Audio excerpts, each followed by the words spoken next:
दोषीला, त्या आरोपीला, नराधमाला फाशीची शिक्षा सरकारने सुनावली आहे. पण जनसामान्यात प्रचंड आनंदाचं वातावरण पाहायला मिळते. खरं तर कोणाच्या मृत्यूची बातमी ऐकल्यानंतर आनंद होत नाही, पण या माणसानं कृत्यच इतकं वाईट केलं होतं की निश्चितच आनंद व्यक्त करावा लागतो. कारण न्याय प्रक्रियेवर, न्यायसंस्थेवर सामान्य माणसाचा असलेला विश्वास. या ठिकाणी एक काका आपल्यासोबत आहेत. त्यांची भावना काय आहे आपण त्यांच्याशी बोलूया.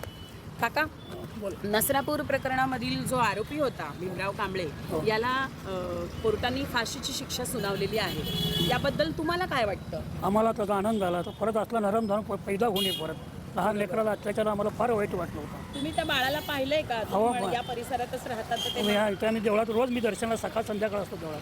त्या बाळाला मी स्वतः पाहिलेल्या डोळ्याने. या सगळ्या प्रक्रियेमध्ये शासनाचा काय रोल आहे, किंवा मग फडणवीस सरकारने कशी बाजू उचलून धरली असं वाटतं तुम्हाला? हे सरकारने त्याला उचलून दिलं, धरल्याबद्दल आम्ही आनंद आहे त्याला फाशी दिल्याबद्दल. जलद कोर्टाने 58 दिवसात त्याला हे दिलेलं आहे. फाशी लगेच व्हायला हवी का कायदेशीर ज्या काही प्रक्रिया आहेत त्यानुसार व्हायला हवी असं वाटतं? हे कायदेशीर प्रक्रिया होऊनच त्याला फाशी दिलेली आहे. नमस्कार, मी सौ मारोडकर सुमती प्रभाकर, मुख्याध्यापिका इंदिरा कन्या प्रशाला सोलापूर.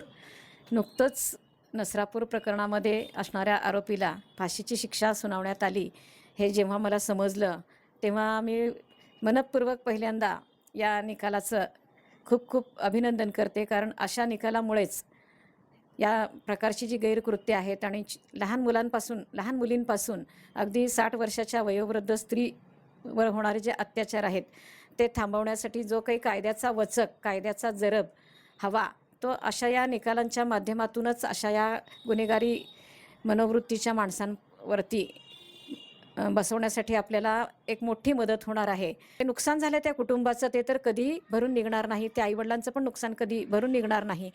त्या दुःखामध्ये आपण सगळेजण सहभागी असणारच आहोत. पण यापुढे जाऊन तरी अशी कृत्य घडणार नाहीत याकरता अशी ताबडतोब अंमलबजावणी कायद्याने करावी आणि ती केली. याबद्दल मी मनपूर्वक आभार मानते आणि आशा व्यक्त करते की यापुढेही कायद्याचा दरारा असाच चालू राहावा. धन्यवाद. नसरापूर प्रकरणात कोर्टाने जो निकाल दिला तो योग्य आहे. भीमराव कांबळे यांना कोर्टाने फाशीची शिक्षा दिली हे एकदम बेस्ट झालं.